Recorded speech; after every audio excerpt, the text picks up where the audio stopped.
Aku hanya mencari charger laptop di meja kerjanya. Tanganku membuka laci paling bawah, yang biasanya terkunci tapi hari ini terbuka. Di antara map-map bisnis dan kontrak perusahaan, ada amplop coklat tebal tanpa label. Aku tarik keluar. Buka. Polis asuransi jiwa. Namaku tercetak jelas. Kalyana Adiwijaya. Nilai pertanggungan, 15 miliar rupiah. Jantungku berhenti sedetik. Aku baca lagi. Beneficiari, Shanum Anjani. Siapa itu? Tanggal penerbitan, 14 Mei 2023. 3 hari setelah pernikahan kami. Kertas itu hampir jatuh dari tanganku. Aku duduk di kursi Raditya. Kaki lemas, napas tersengal. Ini bukan polis yang kami buat bersama. Aku tidak pernah tanda tangan ini.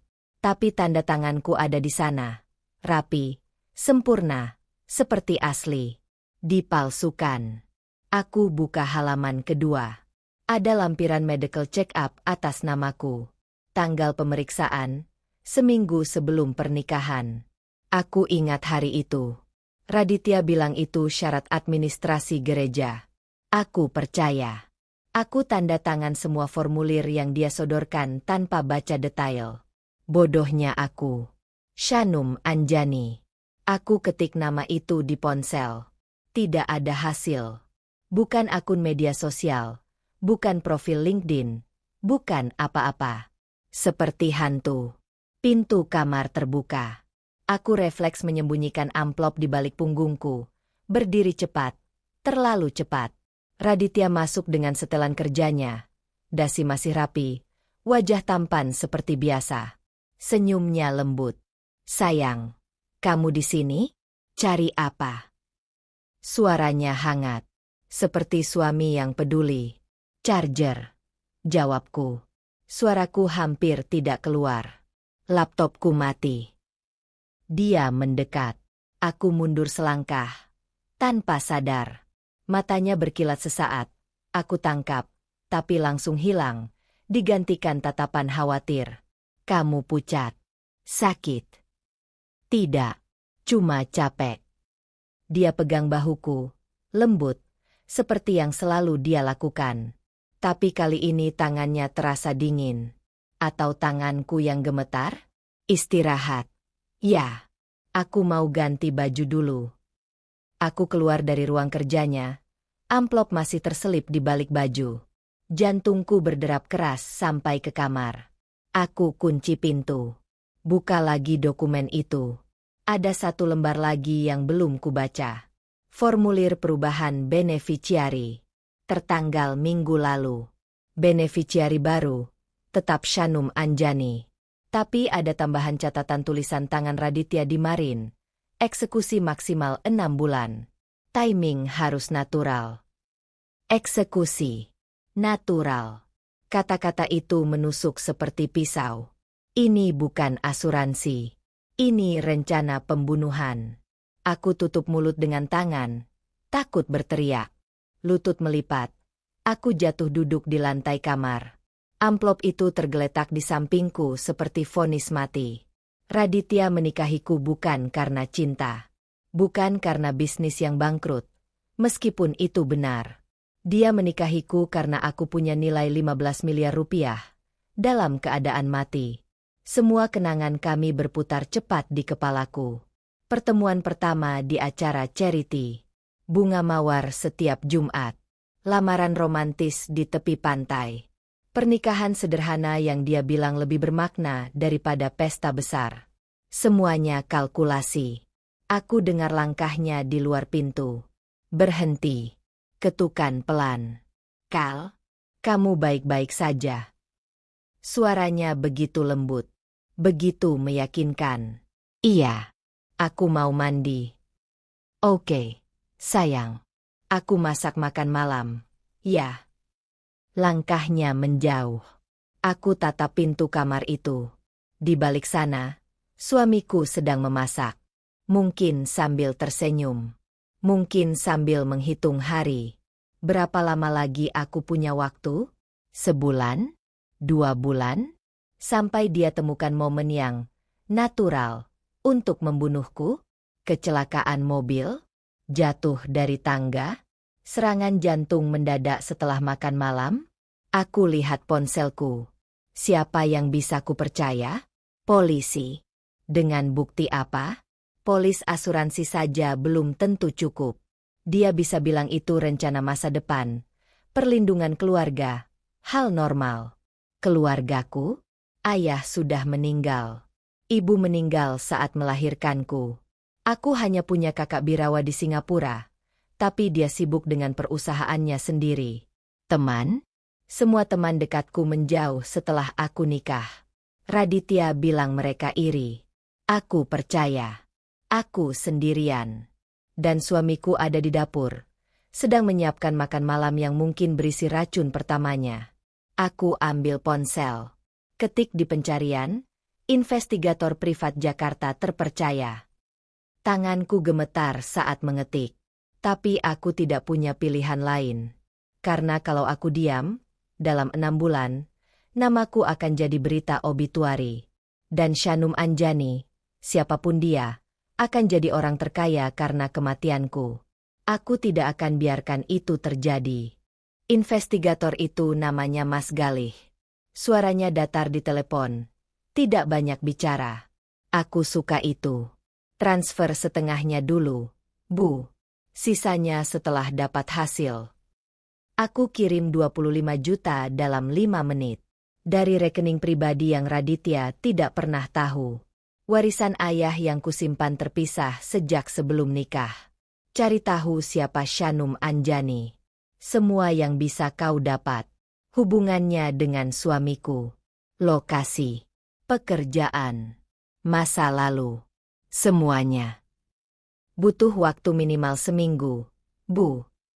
Aku kasih kamu 3 hari. Double fee kalau selesai dalam 48 jam. Dia diam sebentar. Deal. 2 hari terasa seperti 2 tahun. Aku tetap masak sarapan. Tetap senyum saat Raditya pulang kerja. Tetap tidur di sampingnya malam hari, meskipun aku tidak pejamkan mata sedetik pun. Setiap kali dia bergerak, aku waspada. Setiap kali dia buat kopi, aku tidak minum. Dia tidak curiga. Atau dia terlalu yakin aku bodoh. Malam kedua, ponselku bergetar. Pesan dari nomor tidak dikenal. Sudah dapat. Bertemu besok pagi jam 7. Cafe Arkana Menteng. Duduk di pojok belakang. Aku balas. Oke. Tidak bisa tidur sama sekali malam itu. Pagi harinya aku bilang pada Raditya aku ada janji di salon. Dia cium keningku sebelum berangkat kerja. Seperti biasa. Lembut. Penuh perhatian. Aku hampir muntah. Cafe Arkana sepi pagi itu. Mas Gali sudah duduk di pojok. Jaket hitam, kacamata hitam. Seperti karakter film detektif murahan. Tapi matanya tajam. Dia sodorkan amplop coklat tanpa basa-basi. Ini bukan kasus selingkuhan biasa, Bu. Aku buka amplop itu. Foto pertama, wajah perempuan muda, rambut panjang, mata tajam. Cantik dengan cara yang dingin. Shanum Anjani. Umur 29 tahun. Tinggal di Surabaya. Kerja sebagai konsultan keuangan freelance. Tapi itu identitas palsu. Aku angkat mata. Palsu. Nama aslinya Shanum Wicaksana. Adik kandung Raditya Wicaksana, suami ibu. Dunia berhenti berputar. Apa? Orang tua mereka cerai 12 tahun lalu. Shanum ikut ibu. Raditya ikut ayah. Ibu mereka meninggal 5 tahun kemudian karena kanker. Shanum hilang dari radar setelah itu. Ganti nama, ganti KTP, pindah kota. Tidak ada kontak resmi dengan Raditya, setidaknya tidak secara publik. Aku lihat foto berikutnya. Raditya dan Shanum duduk di kafe, tertawa bersama. Tanggal di pojok foto, seminggu sebelum dia lamar aku. Foto berikutnya, mereka berdua keluar dari hotel. Bukan hotel murahan. Hotel bintang 5. Mereka bertemu rutin. Sebulan sekali, kadang 2 kali. Selalu di tempat berbeda. Selalu pakai uang cash. Tidak ada jejak digital. Mas Galih keluarkan laptop. Buka file dokumen. Ini yang lebih menarik. Bu, saya hack email Shanum. Jangan tanya caranya. Ada korespondensi dengan Raditya sejak 3 tahun lalu. Mereka merencanakan sesuatu yang mereka sebut Proyek K. Aku menelan ludah. K untuk Kalyana. Dia angguk. Mereka butuh modal besar untuk buka bisnis investasi di Singapura. Raditya sudah coba pinjam bank. Ditolak. Perusahaannya hampir bangkrut waktu itu. Terus tiba-tiba dia nikah sama ibu, yang kebetulan anak tunggal pengusaha properti almarhum Bapak Adi Wijaya. Aku tidak bisa bernapas. Ibu punya aset senilai berapa sekarang? Sekitar 50 miliar. Properti, saham, deposito. Mas Galih tutup laptopnya. Tatap aku langsung. Ibu bukan istri buat dia, Bu. Ibu investasi. Dan returnnya paling tinggi kalau ibu tidak ada lagi. Aku pegang meja, kepala pusing. Tapi kenapa dia tidak langsung ambil hartaku setelah nikah? Karena ibu pinter. Harta warisan itu masih atas nama ibu sendiri. Prenup yang ibu tanda tangan sebelum nikah juga melindungi aset ibu. Raditya tidak dapat apa-apa kalau cerai. Satu-satunya cara dia dapat semua itu adalah kalau ibu meninggal sebagai istrinya. Tanpa prenup yang berlaku lagi. Tanpa wasiat yang jelas. Semua otomatis jadi hak dia sebagai suami sah. Aku ingat hari itu. Raditya bilang prenup itu bentuk saling menghormati. Aku yang usul. Dia setuju dengan senyum lega yang waktu itu kukira tanda kedewasaannya. Ternyata itu senyum kesal. Dan polis asuransi 15 miliar itu. Bonus. Buat Shanum. Mereka bagi hasil. Dia yang bantu Raditya dapat akses ke dokumen pribadi ibu, bantu palsukan tanda tangan, bantu cari celah hukum. Ini kerjasama kakak adik yang sempurna. Aku lihat foto terakhir di amplop itu. Raditya mencium kening Shanum. Di taman. Sore hari. Bukan ciuman romantis. Ciuman sayang kakak ke adik. Tapi tetap saja, pengkhianatan ini lebih kejam dari perselingkuhan. Mereka tunggu apa sekarang? Tanyaku pelan. Timing yang pas. Ibu masih muda. Sehat. Kalau tiba-tiba meninggal sekarang, pasti dicurigai. Mereka butuh skenario yang wajar. Kecelakaan. Penyakit mendadak. Sesuatu yang tidak bisa dilacak. Aku taruh semua foto kembali ke amplop. Berapa lama lagi menurut kamu? Maksimal 6 bulan. Mereka sudah siapkan perusahaan di Singapura. Dokumen legal sudah jalan. Tinggal tunggu ibu hilang. Aku berdiri. Kaki masih gemetar tapi aku paksa tetap tegak. Terus pantau mereka. Aku mau tahu setiap pergerakan. Setiap pertemuan. Setiap rencana. Mas Galih angguk. Ibu mau lapor polisi? Belum. Bukti ini belum cukup kuat. Mereka bisa bilang ini cuma rencana bisnis biasa. Asuransi biasa. Aku butuh sesuatu yang lebih konkret. Sesuatu yang tidak bisa mereka elak. Aku keluar dari kafe itu dengan amplop di tas. Pulang ke rumah yang bukan lagi rumah, tapi kandang penjagalan. Raditya pulang malam itu dengan buket bunga mawar. Buat istriku tersayang, katanya sambil senyum. Aku terima bunga itu. Senyum balik. Terima kasih, sayang. Dan aku tahu sekarang, aku bukan sedang menunggu kematian. Aku sedang merencanakan kelangsungan hidupku. Sayang, ayo kita liburan ke Bali akhir bulan ini. Raditya bilang itu sambil makan malam. Nada suaranya ringan, seperti ngobrol biasa. Tapi matanya mengamati reaksiku terlalu tajam. Bali? Kenapa tiba-tiba? Kita belum pernah honeymoon yang beneran. Aku sudah booking villa di Uluwatu. View tebing langsung ke laut. Private. Romantis. Villa terpencil. Tebing. Aku potong ayam di piringku pelan-pelan, sembunyikan tanganku yang gemetar. Kapan? Tanggal 28. 3 hari 2 malam. Aku sudah urus semuanya. Kamu tinggal packing. Bukan ajakan. Ini instruksi. Oke, jawabku. Sounds nice. Dia senyum lebar. Terlalu lebar. Malam itu aku tidak tidur lagi. Ponselku bergetar jam 2 pagi. Pesan dari Mas Galih. Urgent. Telepon sekarang. Aku ke kamar mandi, tutup pintu, nyalakan shower biar Raditya tidak dengar. Ada apa? Raditya beli obat dari pasar gelap kemarin sore. Zolpidem dosis tinggi. Cukup buat bikin orang tidak sadar berjam-jam. Dia pakai nama palsu. Bayar cash. Dadaku sesak. Untuk apa? Ibu pikir untuk apa? Villa di tebing. Obat bius. Istri sendirian. Aku gigit bibir sampai berdarah supaya tidak berteriak. Ada lagi, Bu. Saya dapat info dari orang dalam kantor notaris. Raditya mengubah surat wasiat ibu 2 minggu lalu. Pakai dokumen palsu. Semua aset ibu sekarang tercatat akan berpindah ke dia otomatis kalau ibu meninggal.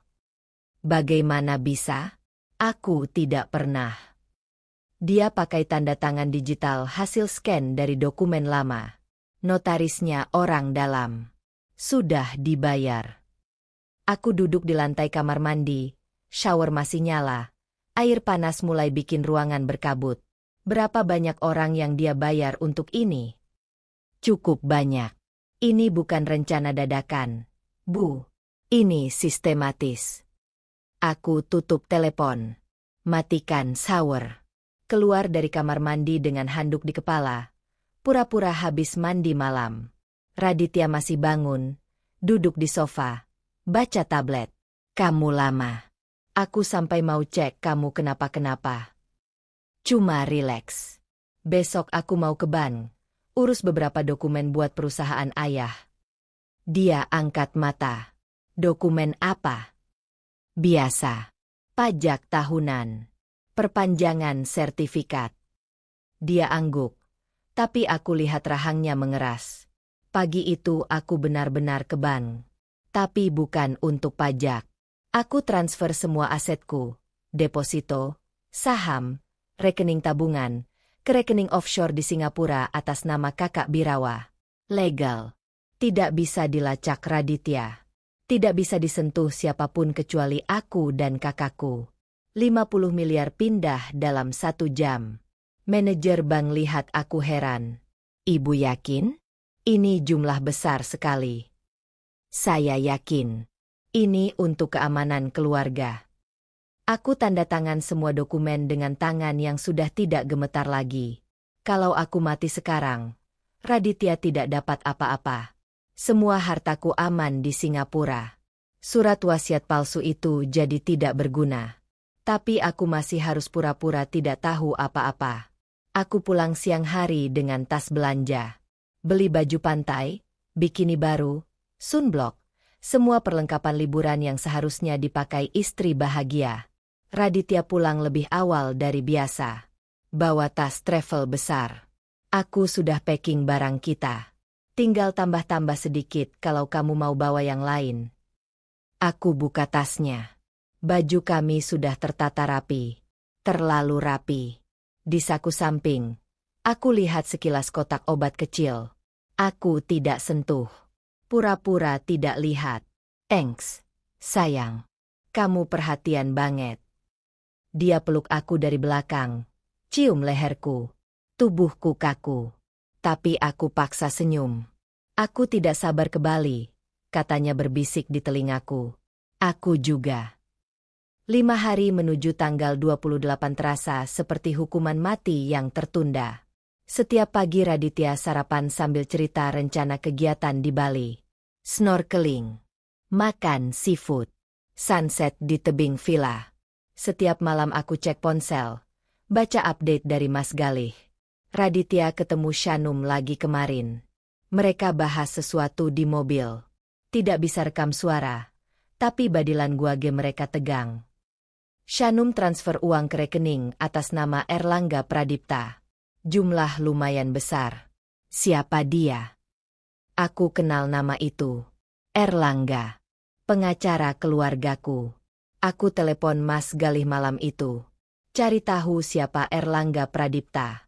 Hubungannya dengan Shanum. Dia balas pagi harinya. Erlangga Pradipta. Umur 35 tahun. Pengacara ibu sejak 3 tahun lalu. Tapi sebelum itu, dia mantan tunangan Shanum. Putus 10 tahun lalu. Mereka kontak lagi sejak tahun lalu. Dunia runtuh untuk kesekian kalinya. Pengacaraku sendiri. Orang yang aku percaya untuk urus semua dokumen legal. Orang yang tahu semua detil keuanganku. Dia bagian dari rencana ini. Aku duduk di tepi ranjang. Tangan mengepal. Berapa banyak lagi orang di sekitarku yang sudah dibeli Raditya? Berapa banyak lagi pengkhianatan yang belum ku ketahui? Raditya masuk kamar. Bawa secangkir teh hangat. Minum. Sayang. Kamu kelihatan pucat akhir-akhir ini. Aku lihat cangkir itu. Teh favoritku. Chamomile dengan madu. Aku ambil cangkir itu, angkat ke bibir, tapi tidak minum. Cuma basahi bibir sedikit. Makasih. Aku emang lagi capek. Makanya kita liburan. Kamu butuh istirahat total. Istirahat total. Maksudnya istirahat abadi. Dia duduk di sampingku, pegang tanganku. 4 hari lagi kita ke Bali. Aku janji, setelah trip ini, semuanya akan lebih baik. Dia benar. Setelah trip ini, salah satu dari kami tidak akan pulang hidup-hidup. Dan aku sudah putuskan, itu bukan akan jadi aku. Ponselku bergetar jam 11 malam. Raditya sudah tidur di sampingku. Napas teratur, pura-pura damai. Pesan dari Mas Galih. Video. Tonton sekarang. Penting. Aku ke kamar mandi lagi. Kunci pintu. Duduk di lantai keramik dingin. Buka file yang dia kirim. Rekaman CCTV. Hitam putih. Gudang kosong di suatu tempat. Tim Estam. Kemarin malam. Jam 22.47. Raditya masuk pertama. Melihat sekeliling. Nervous. Shanum datang 5 menit kemudian. Mereka tidak peluk. Tidak salam. Langsung bicara serius. Lalu pintu gudang terbuka lagi. Seorang pria masuk. Jas rapi. Kacamata. Tas kulit di tangan. Erlangga Pradipta. Pengacaraku. Napas berhenti di tenggorokanku. Mas Galih kirim pesan lagi. Ada audionya. Pakai earphone. Aku pasang earphone. Tekan play. Suara Erlangga pertama terdengar. Jelas. Dingin. Dokumen wasiat sudah beres. Notaris tidak akan bicara. Dia sudah dapat bagiannya. Kalau Kalyana meninggal, semua aset otomatis ke kamu. Raditya. Legal. Tidak ada yang bisa gugat. Suara Raditya. Tanggal 28 kita eksekusi. Villa sudah siap. Obat sudah ada. Skenario kecelakaan jatuh dari tebing. Mabuk. Kehilangan keseimbangan. Wajar. Suara Shanum. Lebih tinggi. Sedikit gemetar. Kamu yakin ini aman? Kalau ada yang curiga. Erlangga memotong. Tidak akan ada yang curiga. Aku yang urus autopsi. Aku kenal dokter forensik yang tepat. Semuanya sudah dibayar. Aku tutup mulut dengan tangan. Mual naik ke tenggorokan. Raditya di video itu menepuk bahu Erlangga. Makasih, bro. Setelah ini selesai, kamu dan Shanum bisa mulai lagi. Dapat bagian 20% dari semua aset. Cukup buat kalian berdua hidup nyaman. Shanum lihat Erlangga. Ada sesuatu di matanya. Bukan cinta, tapi perhitungan. 10 tahun kita tunggu momen ini. Erlangga, kata Shanum pelan. Jangan sampai gagal sekarang. Erlangga pegang tangan Shanum. Tidak akan gagal. Aku janji. Video berhenti di situ. Aku duduk terdiam di lantai kamar mandi. Earphone masih menggantung. Dunia berputar terlalu cepat. Erlangga. Pengacara yang aku percaya 3 tahun terakhir. Yang urus dokumen properti ayahku setelah dia meninggal. Yang bilang dia akan lindungi semua hak warisanku. Dia yang membuka pintu buat Raditya masuk ke hidupku. Aku buka aplikasi email. Cari korespondensi lama dengan Erlangga. 3 tahun lalu. Saat pertama kali aku hire dia. Email pertama dari dia. Ibu Kalyana, saya Erlangga Pradipta. Saya dengar ibu butuh pengacara untuk urus estate planning setelah kehilangan ayah. Saya spesialis di bidang ini. Saya bisa bantu. Aku tidak pernah cari pengacara. Dia yang datang sendiri. Menawarkan diri. Aku scroll email-email berikutnya. 1 bulan setelah aku hire Erlangga, dia kirim undangan. Bu Kalyana, ada acara charity minggu depan untuk Yayasan Anak Yatim. Mungkin ibu tertarik datang? Networking bagus untuk bisnis ibu. Aku datang ke acara itu.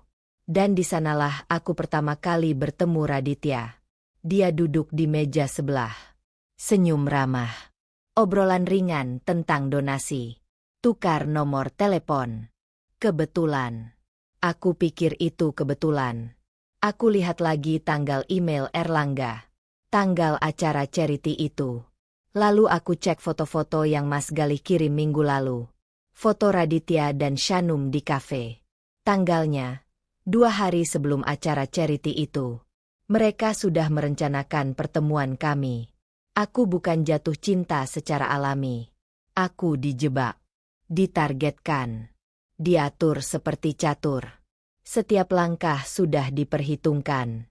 Dari Erlangga yang masuk sebagai pengacara. Dari pertemuan, kebetulan, di acara charity. Dari Raditya yang sempurna, perhatian, romantis, sabar. Semuanya rekayasa. Aku kirim pesan ke Mas Galih. Cek hubungan Erlangga dan Shanum. Sedetail mungkin. Dia balas cepat. Sudah. Mereka bertunangan 10 tahun lalu.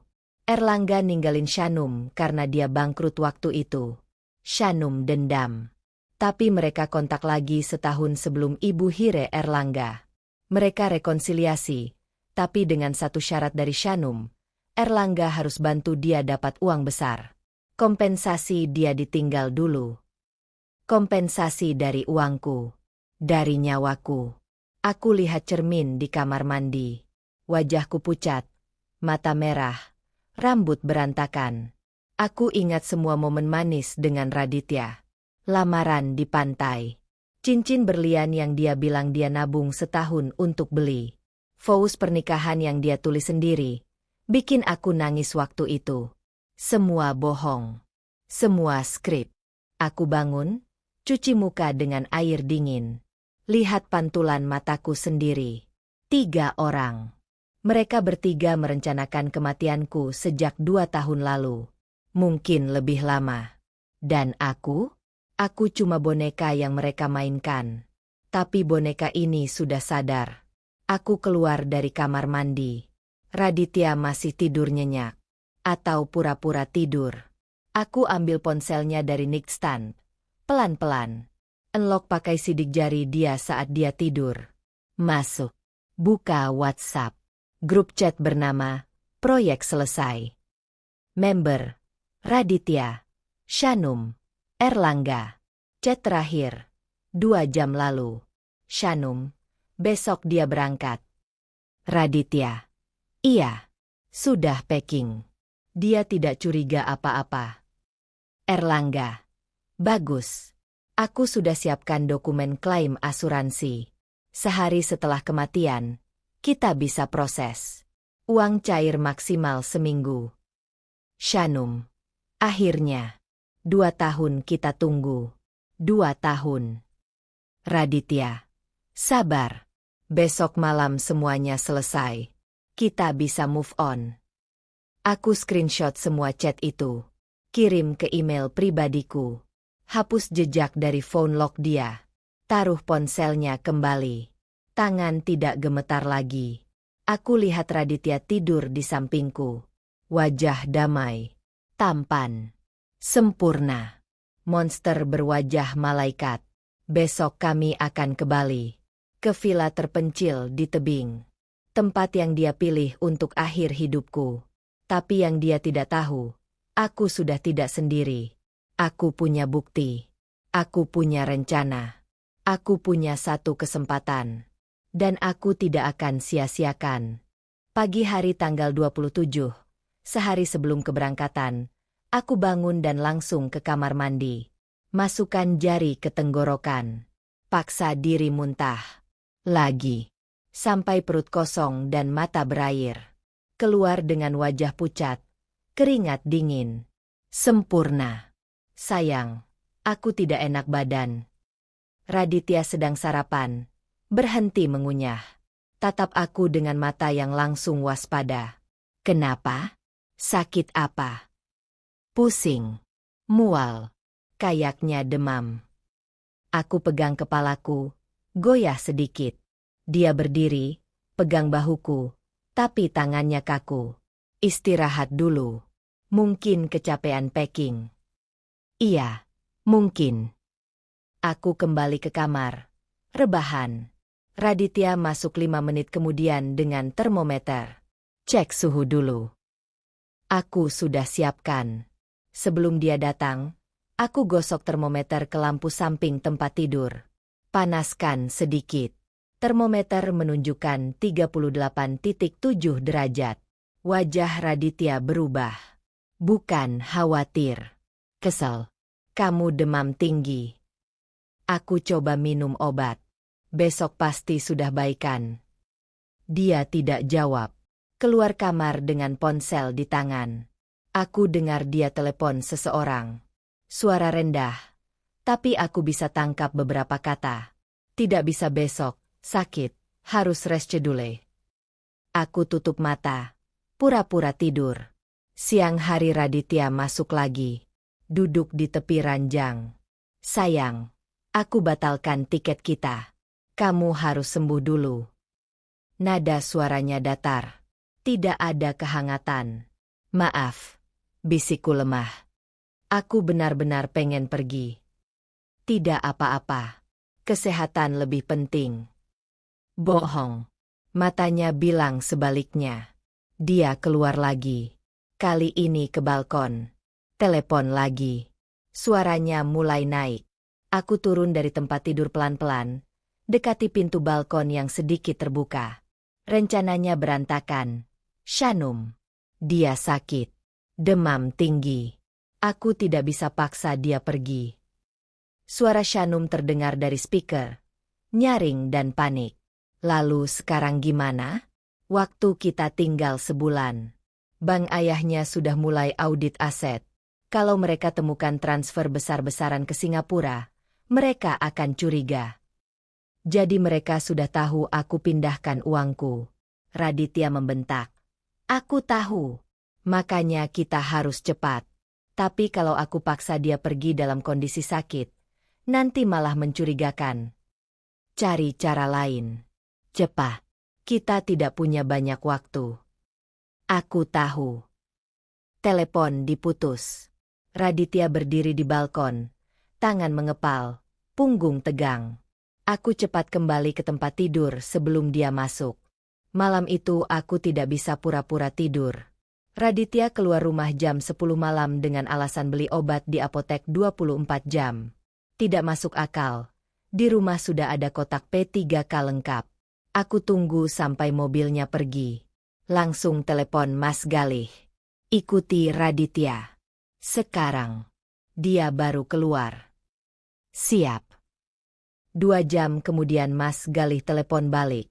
Bu, saya ikuti Raditya ke sebuah warehouse di Sunter. Dia ketemu Erlangga dan Shanum. Mereka bicara 1 jam. Saya tidak bisa rekam audio. Terlalu jauh. Tapi body language mereka agresif. Seperti lagi debat rencana baru. Oke. Terus pantau. Aku tutup telepon. Duduk di tepi tempat tidur dalam gelap. Sebulan. Mereka punya waktu sebulan untuk membunuhku. Besoknya pagi aku sembuh secara ajaib. Turun dari kamar dengan senyum. Demamku turun. Aku sudah baikan. Raditya sedang baca koran. Angkat mata. Tatap aku dingin. Syukurlah. Tidak ada pelukan. Tidak ada ciuman kening. Hanya tatapan kosong. Aku duduk di seberangnya. Tuang kopi sendiri. Kapan kita reschedule Bali? Nanti aku cek kalender. Dia lipat koran. Berdiri. Ambil kunci mobil. Aku ada meeting seharian. Pulang malam. Dia pergi tanpa bilang apapun lagi. Begitu mobilnya hilang, aku telepon Mas Galih lagi. Aku butuh informasi lengkap tentang masa lalu Raditya. Sebelum dia kenal aku. Semua hubungannya. Semua yang kamu bisa gali. Ada yang spesifik, Bu. Pernikahan sebelumnya. Dia pernah nikah. Istrinya meninggal. Aku butuh detailnya. Mas Galih diam sebentar. Oke. Butuh waktu. Cepat. Aku bayar berapapun. Sore harinya dia kirim file ke emailku. Aku buka dengan tangan gemetar. Foto pertama. Wanita cantik, senyum lebar, rambut panjang terurai. Di sampingnya, Raditya, lebih muda, lebih ramping, tapi senyumnya sama. Senyum yang dulu ku bilang tulus. Nama, Kinara Anjani Wicaksana.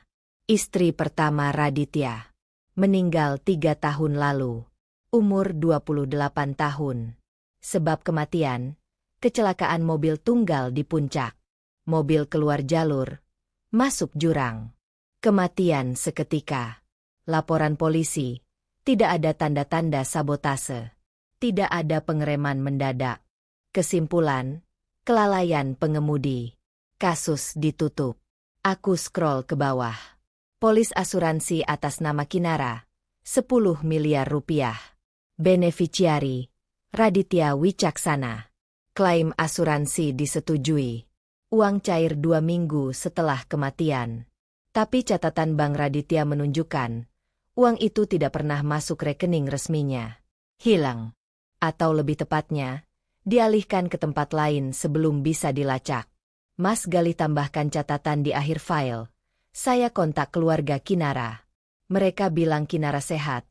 Tidak pernah ugal-ugalan nyetir. Mereka curiga dari awal, tapi tidak punya bukti. Polisi tutup kasus terlalu cepat. Ada yang bilang ada orang dalam yang dibayar. Aku lihat foto Kinara lagi. Dia cantik, muda, seperti aku. Dia juga punya uang. Warisan keluarga. Dia juga menikah dengan Raditya. Percaya padanya.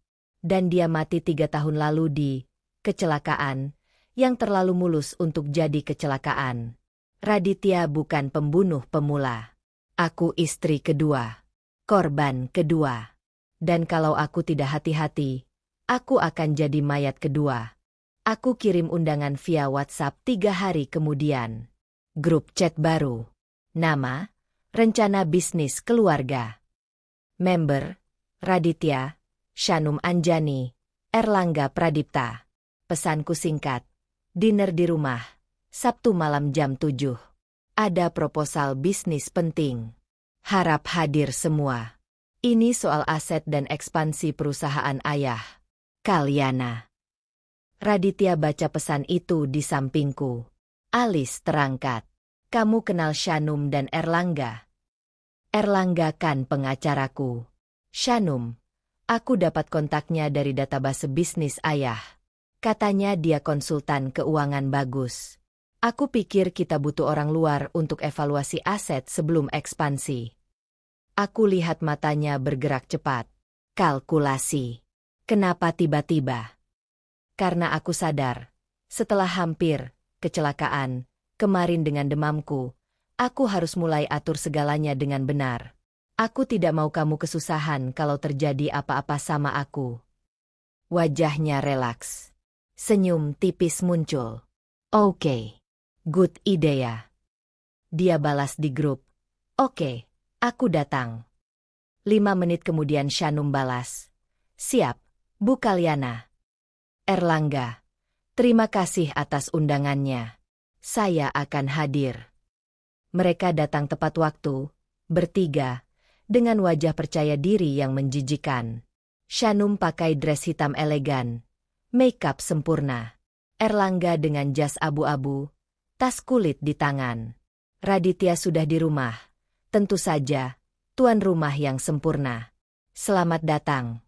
Sapaku dengan senyum. Silakan duduk. Makan malam sudah siap. Meja makan tertata rapi. Lilin, wine, steak. Seperti perayaan. Ada 4 pelayan yang lalu lalang. Seragam hitam putih, profesional, tidak banyak bicara. Yang mereka tidak tahu, 2 dari pelayan itu polisi berpakaian sipil. 1 lagi notaris. Yang terakhir Mas Galih. Ada kamera tersembunyi di 5 sudut ruangan. Mikrofon di bawah meja. Semua merekam. Jadi, kata Erlangga setelah duduk, buka tas, keluarkan dokumen. Ibu Kalyana bilang mau diskusi soal restrukturisasi aset. Betul. Tapi sebelum itu, aku ingin kita kenalan dulu lebih dalam. Aku tatap Shanum. Mbak Shanum, kita belum pernah ketemu sebelumnya, kan? Dia senyum. Belum, Bu. Tapi saya sering dengar tentang ibu dari Pak Raditya. Oh ya? Dia cerita apa? Hal-hal baik. Betapa ibu perhatian, cerdas dalam bisnis. Bohong yang manis. Bagaimana dengan kamu dan Erlangga? Kalian kenal. Shanum dan Erlangga bertukar pandang cepat. Secara profesional, jawab Erlangga cepat. Kami pernah handle beberapa klien yang sama. Hanya profesional? Tidak pernah lebih dari itu. Hening sesaat. Raditya angkat gelas wine. Sayang, kenapa tanya hal pribadi? Kita kan mau bahas bisnis. Karena bisnis ini sangat pribadi, Raditya. Aku berdiri. Ambil remote control dari saku blazer. Sebelum kita lanjut, aku mau tunjukkan sesuatu. Layar TV besar di ruang makan menyala. Video CCTV gudang. Raditya. Shanum. Erlangga. Percakapan malam itu. Audio mulai keluar. Suara Erlangga. Dokumen wasiat sudah beres. Notaris tidak akan bicara. Wajah Shanum pucat seketika. Suara Raditya. Tanggal 28 kita eksekusi. Villa sudah siap. Obat sudah ada. Erlangga berdiri. Tangan gemetar. Ibu, ini. Duduk. Suaraku tajam. Dia duduk. Video terus berjalan. Semua detail rencana pembunuhan mereka terdengar jelas. Setiap kata. Setiap strategi. Setiap perhitungan uang. Raditya tidak bergerak. Tidak berkedip. Hanya menatap layar dengan wajah seperti patung. Shanum mulai menangis. Makeup luntur. Ini tidak seperti yang terlihat. Diam. Video selesai. Ruangan sunyi. Aku putar video kedua. Rekaman chat WhatsApp mereka. Proyek selesai. Semua pesan tentang aku. Tentang rencana.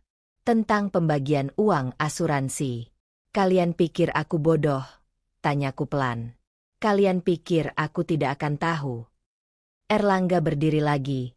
Kali ini coba jalan ke pintu. Salah satu pelayan langsung menghadang. Tangan polisi itu mencengkeram lengan Erlangga. Duduk kembali, Pak. Atau saya paksa. Erlangga melihat lencana polisi yang tiba-tiba terlihat di balik jaket pelayan itu. Wajahnya putih seperti kertas. Ini jebakan, bisik Shanum, suara bergetar. Raditya, ini jebakan. Raditya akhirnya bergerak. Tatap aku dengan mata dingin. Kamu merencanakan ini sejak kapan? Sejak aku tahu kamu merencanakan kematianku sejak hari pertama kita menikah. Aku ambil amplop dari kursi sebelah. Lempar ke meja. Polis asuransi palsu atas namaku. Surat wasiat yang diubah tanpa sepengetahuanku. Obat bius yang kamu beli pakai nama palsu. Rekaman CCTV kalian bertiga di gudang. Chat kalian. Dan satu lagi. Aku keluarkan dokumen terakhir. Laporan kematian Kinara Anjani Wicaksana. Istri pertamamu. Yang meninggal dalam kecelakaan 3 tahun lalu. Shanum berhenti menangis. Lihat Raditya dengan mata melebar. Kinara, kamu bilang dia mati karena kecelakaan sungguhan. Diam, Shanum. Tapi sudah terlalu terlambat. Aku lanjutkan, kecelakaan yang terlalu sempurna. Tidak ada saksi. Tidak ada jejak sabotase. Kasus ditutup dalam seminggu. Uang asuransi 10 miliar menghilang tanpa jejak. Dan sekarang kamu ulangi pola yang sama dengan aku. Polisi lain muncul dari dapur. 3 orang. Seragam lengkap kali ini. Raditya Wicaksana, Shanum Anjani, Erlangga Pradipta. Kalian ditangkap atas tuduhan percobaan pembunuhan berencana, pemalsuan dokumen, dan konspirasi kejahatan terorganisir. Kalian berhak untuk diam. Apapun yang kalian katakan bisa digunakan di pengadilan. Borgol keluar. Shanum menjerit, mencoba lari, tapi polisi wanita langsung menangkapnya. Dia jatuh ke lantai, menangis histeris. Erlangga membeku di kursi, tidak melawan, hanya menatap kosong. Raditya hanya tatap aku. Tidak ada marah, tidak ada panik. Hanya kehampaan. Kamu menang, Kalyana. Ini bukan soal menang. Ini soal bertahan hidup. Polisi memborgol tangannya. Dia tidak melawan. Sebelum dibawa keluar, dia berhenti di depanku. Aku tidak pernah membencimu. Kamu tahu. Kamu hanya ada di waktu yang tepat. Dengan uang yang tepat. Dan kamu, balasku, ada di waktu yang salah. Dengan target yang salah. Mereka dibawa keluar satu persatu. Shanum masih menangis. Erlangga tertunduk. Raditya berjalan tegak, seperti sedang pergi ke meeting biasa. Rumah jadi sunyi. Notaris keluar dari kostum pelayan. Jabat tanganku. Semua terekam dengan baik. Bu Kalyana. Ini akan jadi bukti kuat di pengadilan. Terima kasih. Mas Gali dekati aku setelah semua orang pergi. Ibu oke. Aku lihat meja makan, makanan tidak tersentuh, wine tidak diminum, lilin masih menyala. Aku selamat. Mas, itu yang penting. Tapi tanganku gemetar saat aku duduk kembali di kursi kosong itu. Dan untuk pertama kalinya dalam berminggu-minggu, aku menangis. Ruang sidang pengadilan Jakarta Pusat penuh sesak pagi itu. Hakim membacakan vonis dengan suara tegas, tanpa emosi. Terdakwa Raditya Wicaksana terbukti secara sah dan meyakinkan bersalah melakukan percobaan pembunuhan berencana, pemalsuan dokumen resmi, dan konspirasi kejahatan terorganisir. Pengadilan menjatuhkan hukuman 15 tahun penjara tanpa kemungkinan pembebasan bersyarat sebelum 10 tahun. Raditya berdiri di kursi terdakwa dengan seragam oranye tahanan. Tidak ada air mata. Tidak ada protes. Hanya tatapan kosong ke lantai. Terdakwa Shanum Anjani terbukti bersalah sebagai pihak yang membantu dan merencanakan kejahatan. Hukuman 8 tahun penjara. Shanum menangis, tapi bukan tangisan menyesal. Tangisan marah.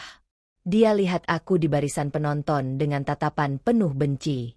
Terdakwa Erlangga Pradipta terbukti bersalah atas pemalsuan dokumen legal dan penyalahgunaan posisi sebagai pengacara. Hukuman 8 tahun penjara dan pencabutan izin praktik secara permanen. Erlangga tidak bergerak. Kepala tertunduk. Selesai. Palu diketuk 3 kali. Sidang ditutup. Aku berdiri, keluar dari ruang sidang tanpa menoleh ke belakang. Di koridor, Wartawan mengerumuni aku dengan mikrofon dan kamera. Bu Kalyana, bagaimana perasaan ibu setelah vonis dijatuhkan? Apakah ibu merasa lega?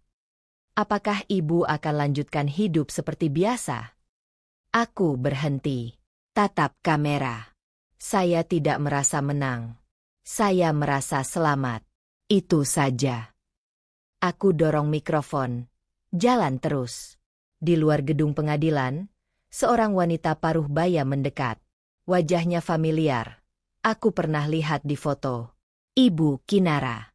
Dia pegang tanganku dengan kedua tangannya. Gemetar. Terima kasih. Bisiknya. Terima kasih sudah buka kembali kasus anak saya. Setelah vonis Raditya, polisi membuka kembali investigasi kematian Kinara. Bukti baru ditemukan. Rem mobil Kinara dirusak. Ada transfer uang mencurigakan dari Raditya ke mekanik ilegal seminggu sebelum kecelakaan. Kasus ditutup terlalu cepat dulu karena ada polisi yang dibayar. Sekarang polisi itu juga ditangkap. 3 tahun kami tidak bisa tidur nyenyak. Lanjut Ibu Kinara. Air mata mengalir. Kami tahu itu bukan kecelakaan biasa. Tapi tidak ada yang percaya. Sekarang semua orang percaya. Bu. Dia peluk aku erat. Aku tidak menolak. Sebulan setelah persidangan, pengadilan menyita semua aset Raditya yang dibeli dari uang asuransi Kinara. Apartemen mewah, mobil, investasi saham. Semuanya dilelang. Hasilnya dikembalikan ke keluarga Kinara. Aku menerima ganti rugi dari negara, kompensasi atas dokumen palsu yang dibuat atas namaku, trauma psikologis, dan kerugian material. 20 miliar rupiah masuk ke rekeningku. Tapi uang itu terasa hambar. Tidak ada yang bisa beli kembali kepercayaan yang hancur. Tidak ada yang bisa hapus mimpi buruk aku terjatuh dari tebing. Air dingin masuk ke paru-paru.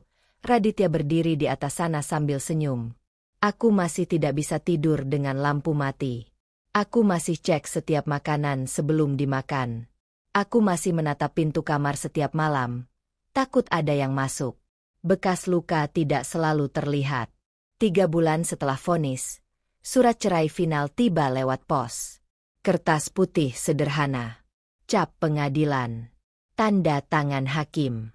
Perceraian antara Kalyana Adiwijaya dan Raditya Wicaksana dinyatakan sah secara hukum. Tidak ada harta gonogini. Tidak ada tuntutan lebih lanjut dari kedua belah pihak. Aku berdiri di depan cermin kamar mandi, pegang surat itu dengan tangan yang tidak gemetar lagi. Lihat pantulanku sendiri. Rambut lebih pendek sekarang. Aku potong seminggu setelah persidangan. Wajah lebih kurus.